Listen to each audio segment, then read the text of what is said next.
Hello friends, welcome to Tradex টাকা। যেখানে আমরা কালকের মানে 12 নভেম্বর বুধবারের জন্য নিফটি ফিফটি কোন দিকে ট্রেড হতে পারে সেটা অ্যানালাইজ করবো।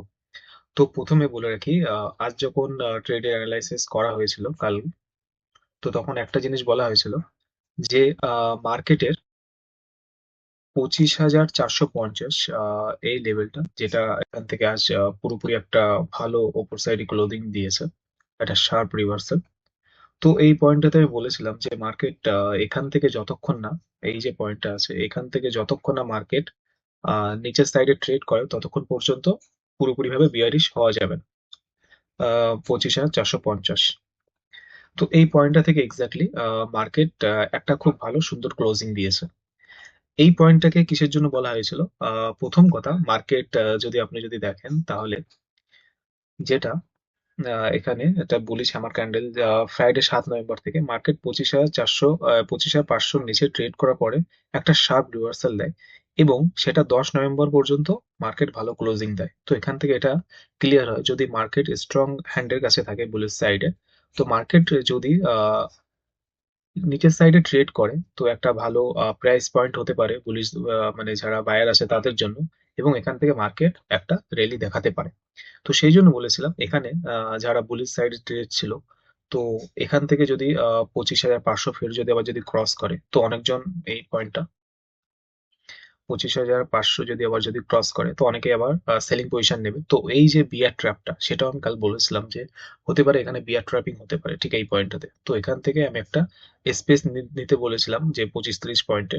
তো এই পয়েন্ট থেকে 25,450 থেকে মার্কেট একটা খুব সুন্দর ক্লোজিং দেয়।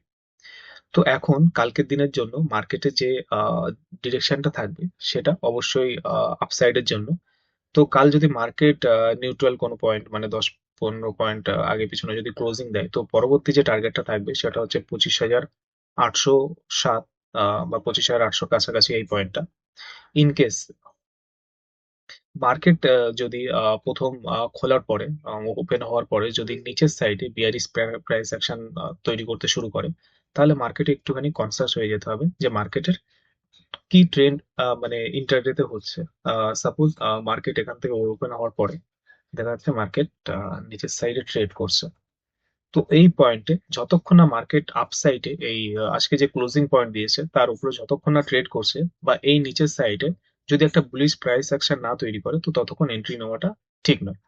ইনকেস মার্কেট যদি উপর যায়, উপর থেকে যদি সিলিং নিতে শুরু করে, সাপোজ 15 মিনিট ক্যান্ডেলে মার্কেট 25,700, 720, 730, 50 এখান থেকে কোনো রকম যদি আপসাইডে যদি এরকম কিছু রেঞ্জ তৈরি করে দিয়ে মার্কেট যদি নিচের দিকে আসতে চায়, তো তখন এই প্রাইস অ্যাকশনটাকে আপনাকে লক্ষ্য করে রাখতে হবে যে মার্কেট এই পয়েন্টটাতে কি করছে। ও আপার সাইড থেকে রেজিস্ট্যান্স দিচ্ছে না নিচের সাইড থেকে বাইং হচ্ছে। যদি নিচের সাইড থেকে বাইং হয় 25,700 কাছাকাছি বা 25,650 এই পয়েন্টের কাছ থেকে, তাহলে আপনি একটা বুলিশ ট্রেড নিতে পারেন। এটা হচ্ছে কালকের অ্যানালাইসিস।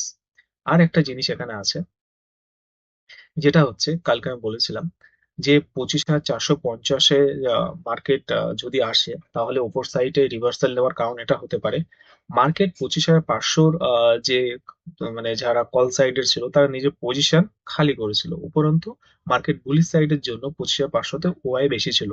কিন্তু আজ যখন 5 মিনিটে ট্রেড করে মার্কেট অনেকটাই ব্রেকডাউন করে শুরু থেকে, প্রায় এখান থেকে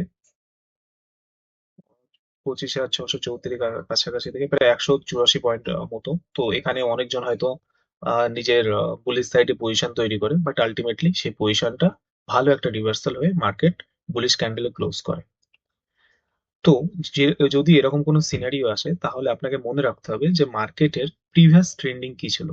তো আপনি যদি মার্কেটের 1 আওয়ার ক্যান্ডেলে প্রিভিয়াস ট্রেন্ড যদি দেখেন, মার্কেট এখান থেকে একটা ভালো রেলি করে, রেলি করার পরে যে পয়েন্ট থেকে মার্কেট র্যালি করে সেই পয়েন্টে একটা যে টেক ক্যান্ডেল তৈরি হয়েছিল যদি আপনি এখানে দেখেন, সেটা এক্সাক্ট 50 ডিএম এর থেকে মার্কেট সাপোর্ট নিয়েছিল।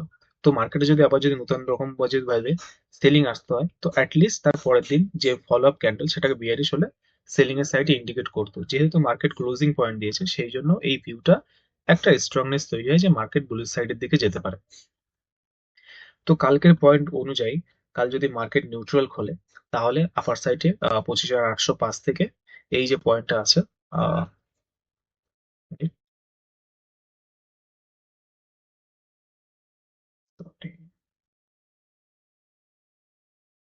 850, এই পয়েন্টে একটা টার্গেট নেওয়া যেতে পারে।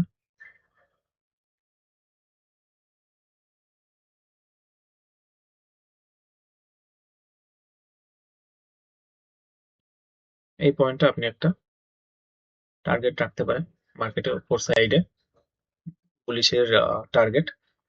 তারপরে মার্কেট যদি চলতে থাকে, পরে এই যেটা হাই 25,100 থেকে মার্কেট, যেখান থেকে মার্কেটটা আর কি নিচের দিকে চলতে শুরু করেছিল, সেই পয়েন্টটা নেক্সট টার্গেট তৈরি হবে। এটা একটা বুলিশ সাইডের ভিউ। ইন কেস মার্কেট যদি খুব বেশি বড় গ্যাপ আপ করে, তো এখানেও আপনাকে সেম প্রাইস অ্যাকশন মনে করে রাখতে হবে যে মার্কেট এই যে র্যালিটা করছে, হতে পারে এখান থেকে প্রফিট বুকিং আসতে শুরু করতে পারে। যদি গ্যাপ আপ ওপেন হওয়ার পরে যদি মার্কেটে বিয়ারিশ আপনার যদি প্রাইস অ্যাকশন তৈরি হয়, তাহলে একটুখানি সিকিউরিটি মানে একটুখানি সচেতন হতে হবে যে মার্কেটে হয়তো প্রফিট বুকিংও হতে পারে। তো যার জন্য প্রাইস নিচের দিকে আসতে পারে। কালকে আপনি 15 মিনিটের ক্যান্ডেল একটা ক্লোজ দেখুন যে মার্কেট কোন দিকে, মানে বুলিশ মারুজ ক্যান্ডেল তৈরি করছে, না ইনডিসিশন ক্যান্ডেল তৈরি করছে, না বিয়ারিশ ক্যান্ডেল তৈরি করছে। তো সেই মতে আপনার যদি বুলিশ সাইডে প্রাইস অ্যাকশন তৈরি হয়, তাহলে আপনি অবশ্যই বাইং সাইডের দিকে যাবেন। আর যদি মনে করুন যে আপনি মার্কেট খোলার পরে নিচের দিকে মার্কেটের টেন্ডেন্সি বেশি আছে, তো হতে পারে যে মার্কেট কিছু দূর নিচে যাওয়ার পরে আবার আপার সাইডে মুভমেন্ট দিতে পারে। বা এই যে পয়েন্টটা আছে,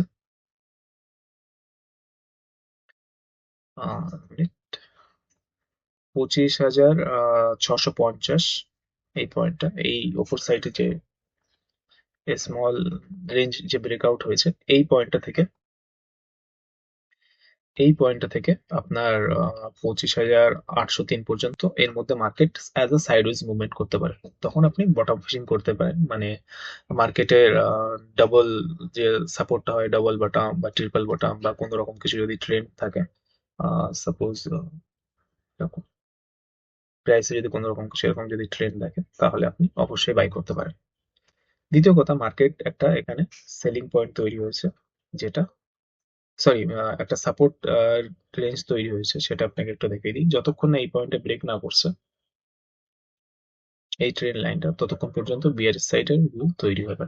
এই যে ট্রেন লাইনটা মার্কেটে যাচ্ছে, তো হতে পারে মার্কেট এখান থেকে সাপোর্ট নেওয়ার পরে এই 1-2 দিন পর এখানে এসে আবার হয়তো আপসাইডে মোমেন্টাম করতে পারে। এটা পরবর্তীকালে মার্কেট প্রাইস অ্যাকশন দেখে বোঝা যাবে। তো আপাতত কালকের জন্য এতটাই। প্রাইস অ্যাকশন দেখুন, শিখুন, মার্কেটে চার্ট পড়তে শিখুন, আপনি নিশ্চয়ই ভালো ট্রেড নিতে পারবেন।